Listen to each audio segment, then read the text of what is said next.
बिस्मिल्लाहिर्रहमानिर्रहीम अस्सलामुअलैकुम। आप देख रहे हैं बुहारी और मुस्लिम चैनल।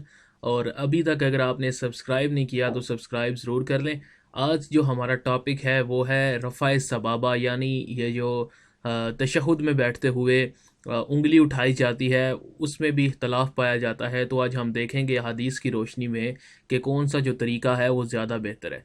इस तरीके में जाने से पहले मैं आप सब लोगों को क्लियर कर दूं कि उंगली उठाना कोई नमाज के फ़राइज़ में शामिल नहीं है, तो इस बात पर लड़ने की भी ज़रूरत नहीं है। अब यहाँ पर दो तरह के ग्रुप पाए जाते हैं। एक ग्रुप वो है जो कहता है कि यार ये मेरे वाले तरीके पे अमल नहीं करता ना, ये मतलब बंदा ही ठीक नहीं है, इस तरह भी नहीं करना। और दूसरा ग्रुप ये है कि हम जब सिखाने की कोशिश करते हैं ना ग्रुप में, तो अक्सर मुझे कमेंट्स आते हैं कि यार आप लोग क्यों इन मसाइल में पढ़ते हो, और बहुत काम है करने वाले।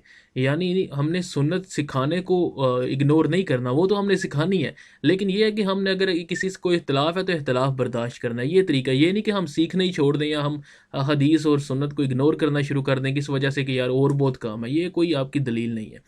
अभी हम बात करते हैं कि ये मुख्तलिफ जो तरीके राइज हैं वो क्या हैं।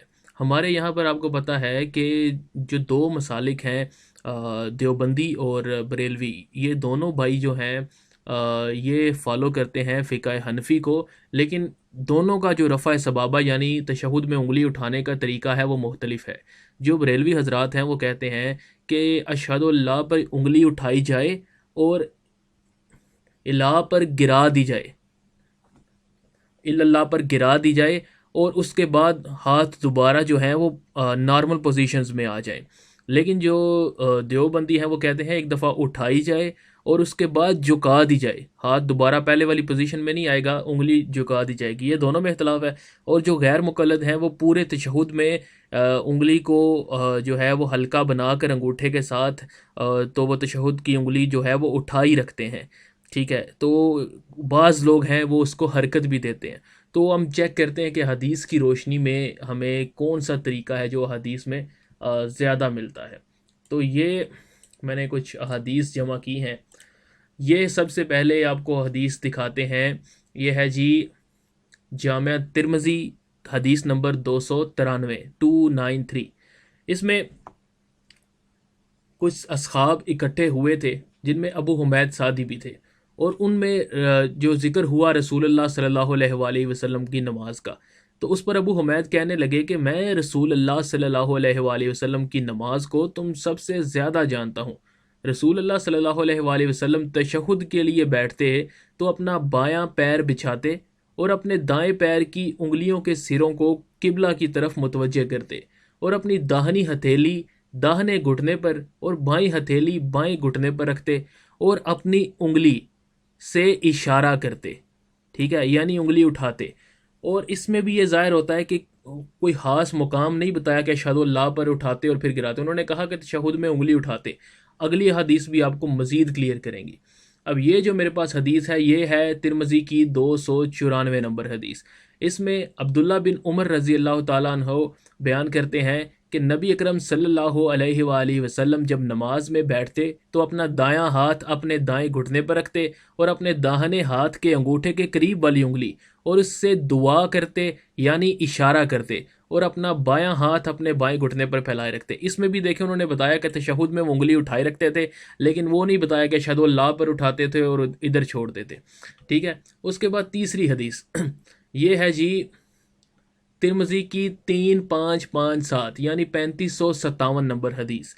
इसमें है कि अबू हुरैरा रज़ी अल्लाह ताला अन्हो से रवायत है कि एक शख्स अपनी दो उंगलियों के इशारे से दुआ करता था, तो आपने उससे कहा एक से। उन्होंने एक का मतलब कहा कि एक उंगली से इशारा करे। ठीक है, वो अब दो उंगलियों से कर रहा था तशहुद में, इससे भी आपको ज़ाहिर हो गया।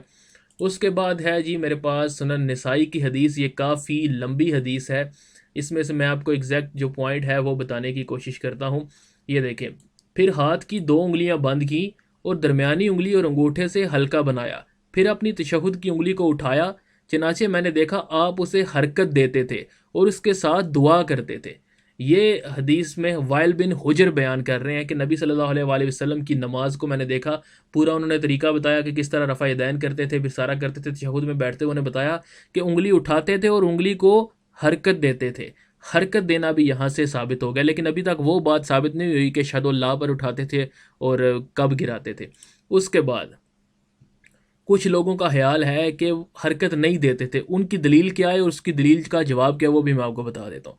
ये वही हदीस है, ये हदीस नंबर 1160 है और ये सुनन निसाई में भी मौजूद है कि वाइल बिन हुजर बयान करते हैं कि नबी सल्लल्लाहु अलैहि वसल्लम शहादत की उंगली दुआ के लिए खड़ी रखते और अपने बाएं हाथ को अपने बाईं रान पर रखते, यानी खड़ी रखते थे तशहुद में। ये भी इधर से भी ज़ाहिर हो गया। अब मेन किताबों में आपको इसके खिलाफ हदीस नहीं मिलेगी कि अशहदुल्लाह पर उठाते थे और कहाँ पर गिराते थे। और इतनी ज़्यादा हदीस के मुकाबले में अगर किसी साए सिता के अलावा किसी किताब में आपको दलील मिल भी जाती है तो आपको ज़ाहिर यही माननी चाहिए जो इतनी ज़्यादा है। ठीक है, उसके बाद मिशकात में भी ये हदीस मौजूद है। मिशकात में भी है कि अपने गुट में ये है कि बायां हाथ अपनी बाईं रान पर रखते हैं और अंगश्त शहादत से इशारा फरमाते हैं। अंगश्त उंगली को कहते हैं, शहादत की उंगली से इशारा फरमाते। ठीक है, उसके बाद सही मुस्लिम में भी ये हदीस जो है वो मौजूद है कि हज़रत इब्ने उमर यानी अब्दुल्ला इब्ने उमर रज़ी अल्लाह ताला अन्हु बयान करते हैं कि रसूल अल्लाह सल्लल्लाहु अलैहि वसल्लम जब तशहुद में बैठते तो अपना बायां हाथ अपने बाएं घुटने पर रखते और अपना दायां हाथ अपने दाएं घुटने पर रखते और उंगलियों से 53 की गिरा बनाते और अंगश्त शहादत से इशारा करते। 53 की गिरा भी इसी तरह बनाई जाती है जिस तरह हल्का बनाया जाता है ना, लेकिन हल्का जो होता है वो दरमियान वाली उंगली के साथ बनाते हैं हम उंगली उठाते हुए। 53 की गिरा जो होती है ना वो अंगूठे को आप अपनी जो शहादत की उंगली होती है उसके जोड़ के साथ जिधर से वो शुरू होती है ना उधर मिला लेते हैं तो ये 53 का आदत बनता है अरबी में। तो उस तरह से ये इशारा फरमाते थे। अब जो हदीस इसके मुखालिफ पेश करने की कोशिश की जाती है ना आपको, उसकी भी आप हकीकत ज़रा समझ लें कि ये रवायत है। हज़रत अब्दुल्ला बिन ज़ुबैर रज़ी अल्लाह ताला अन्हु कहते हैं कि नबी अकरम सल्लल्लाहु अलैहि वसल्लम जब तशहुद पढ़ते तो अपनी उंगली से इशारा करते थे और उसे हरकत नहीं देते थे। इसमें भी यह है कि उंगली से इशारा करते थे लेकिन हरकत नहीं देते थे, यानी पूरे तशहुद में उठाए रखना तो फिर भी इसमें साबित हो रहा है। लेकिन इसका भी मैं आपको बता दूं कि ये हदीस मैंने अभी जो निकाली है ना ये अबू दाऊद में 988 नंबर पर है और सुनन निसाई में भी ये हदीस मौजूद है 1271 नंबर पे। उसमें ये बताया जा रहा है कि उंगली से इशारा करते थे और उसे हरकत नहीं देते थे। ठीक है, ये हज़रत अब्दुल्ला बिन ज़ुबैर से है हदीस। लेकिन इसमें इमाम जो हैं निसाई वो लिख रहे हैं कि अगरचे मुहक्किक किताब ने पूरी रवायत को सनदन ज़ईफ़ करार दिया है। ठीक है, बाकी ये ज़्यादातर जो मैंने भी तहकीक की है कि ज़्यादातर जो मुहद्दिसीन है या मुहक्किकीन हैं जिसमें शेख अलबानी भी हैं और दीगर भी हैं उन्होंने इसको ज़ईफ़ करार दिया है। उसके बाद उन्होंने कहा कि इसमें दलील ये भी है कि इसके जो इस दलील के ख़िलाफ़ जो हदीस आई हैं कि हरकत देते थे उसमें भी उन्होंने वाइल बिन हुजर रज़ी अल्लाह ताला अन्हु की हदीस जो है वो कोट की है कि जिसमें आप सल्लल्लाहु अलैहि वसल्लम ने अपनी उंगली उठाई, मैंने आपको देखा कि आप उसे हरकत दे रहे थे। ये हज़रत वाइल बिन हुजर कह रहे हैं, तो ये भी इसके खिलाफ एक दलील है। और वैसे भी ये जो हदीस है हरकत ना देने वाली ये कमज़ोर है। तो इससे ज़ाहिर होता है कि नबी सल्लल्लाहु अलैहि वसल्लम पूरे तशहुद में अपनी शहादत की उंगली उठाई भी रखते थे और दुआ में, क्योंकि अक्सर है कि हरकत देते थे और साथ दुआ करते थे, तो ज़्यादातर यही कहा जाता है कि दरूद शरीफ के बाद जो दुआ की जाती है उसमें वो हल्की सी हरकत देते थे उंगली को। बाकी आप पे है, आप जो चाहे तरीका अपना सकते हैं, इसमें कोई इतना मसला नहीं है। लेकिन जो हदीस की रोशनी में तरीका था वो मैंने आपके सामने रख दिया।